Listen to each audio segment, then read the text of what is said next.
Everybody, this is DID Hatchery and I'm coming here with a new video, and this one is about a particular altar I have named the Cowboy. And this video may be a little strange because I think I'm dissociated to some degree, and I might not be very good at putting my thoughts together, but I just really want to make it anyway. Okay, so if I'm stammering or whatever, you'll know why. Okay.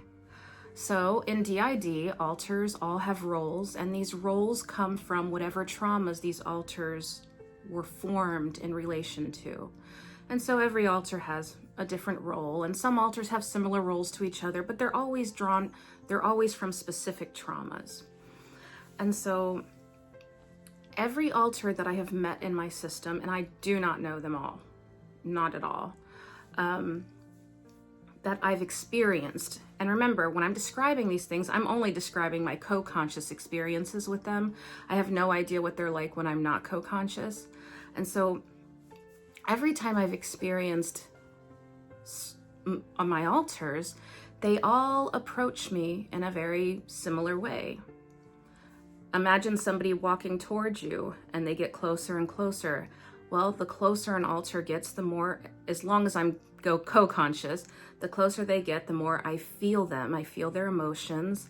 And then it's sort of like they just come inside and we become one. But in the mind, we're absolutely split. So like, let's say my child altar, Jazzy, becomes co-conscious with me. I can often feel her coming, and then she's here. And then it's like she's here and I'm here, and we're sitting in the same movie theater, you know, sharing the same experience. And that's how most of my altars approach me. The only exception is the Cowboy. And let me just describe the Cowboy to you a little bit. The Cowboy, I'm pretty sure, is based on the Marlboro Man. And if you don't know what the Marlboro Man is, he's quiet, and he rides up on a horse, and he's just stoic and strong and rough and powerful, he seemed. And as a child in the 80s, that would have seemed very strong to me. That would have, my mind would have been like, yes, I need a Marlboro Man. That's what I need, you know? And so this altar, the way I experience him is I often see him like a movie. He will just pass by my vision, and I'm like, oh, there he is. And he's like always walking into a saloon. He's always doing the same movement. And the reason he's so unnerving is because the way he impacts me is not like an altar, but it's like a flashback. It's the way I feel when I'm being absorbed into a flashback. So it's like all other altars, it's sort of like they're being absorbed into me and then we're sharing a space. With him, it's like I'm being absorbed into him, and I lose myself and I just believe him.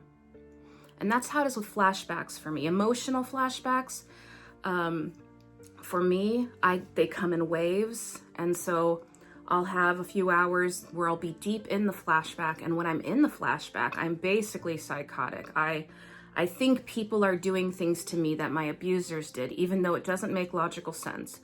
And I totally believe it because I'm in it. I'm in the flashback, because you have to remember, an emotional flashback is reliving a specific memory, but you are only reliving the emotional part. And the problem with that type of flashback is you often don't realize you're in it at first. Like just the other day, I had an emotional flashback, and it took me a lot. I didn't realize I was in an emotional flashback. I just knew that everyone was betraying me that day.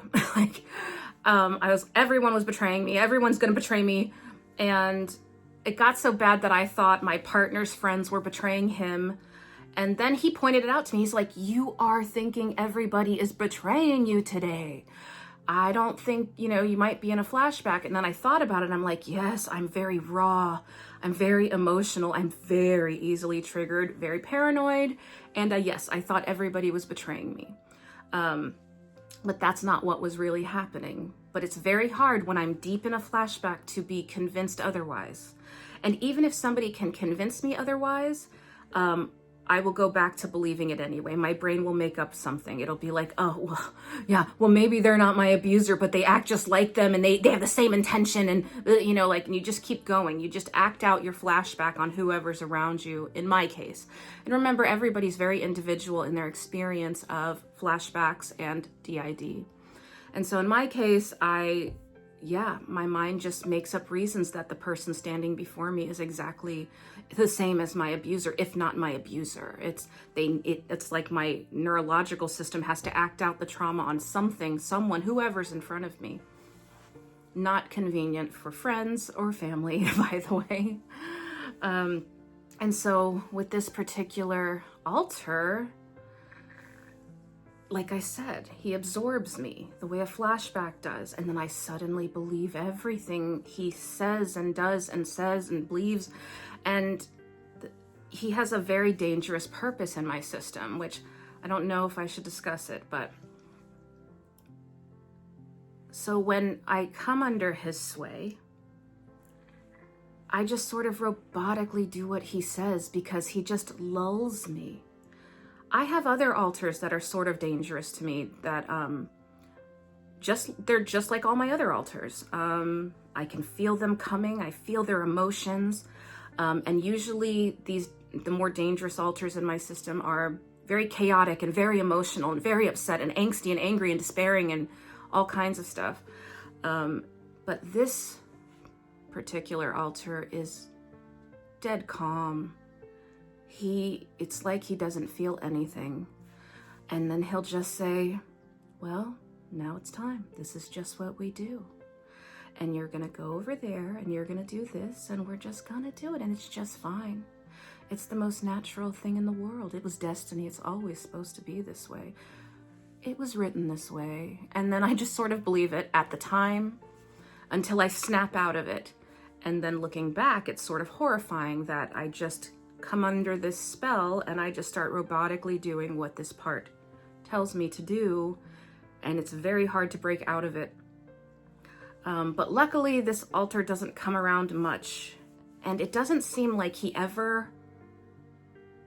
doesn't take over the body. He just sort of mesmerizes me and robotically has me do all of the tasks that he is saying. And so if anybody's ever had an experience with an alter like that, please let me know in the comments, because honestly, every single other alter I have is totally, I experience them the same way, and except for this one. And he's one of my scariest alters, and I just find it bizarre.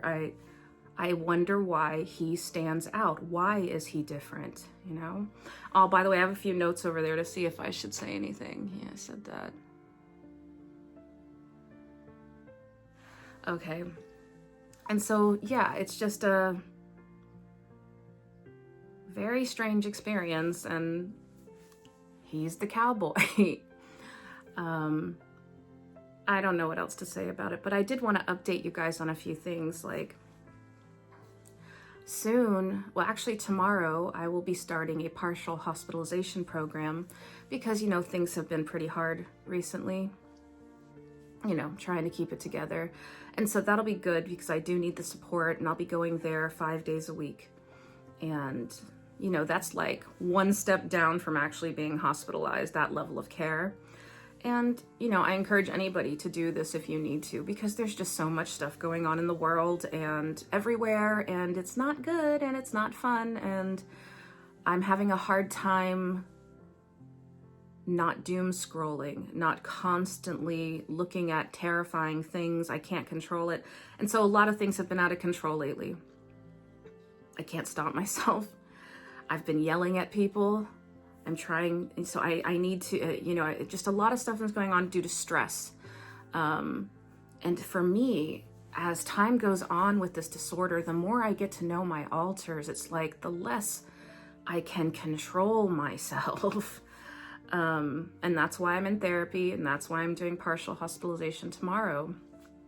And we'll see how that goes. You know, I think it'll be good because I have done this program before, not this specific thing. I did their other step down, which is intensive outpatient, which is just basically a group therapy. But this is the step up where you're like there every day and you're, you know, so I'm sort of nervous. But I did miss you guys, and I did want to ask you about this particular experience with alters, if anybody else is out there with this, because it's just, why just him? I don't know. Anyway, I just wanted to say hi. I love you guys. I'll talk to you soon.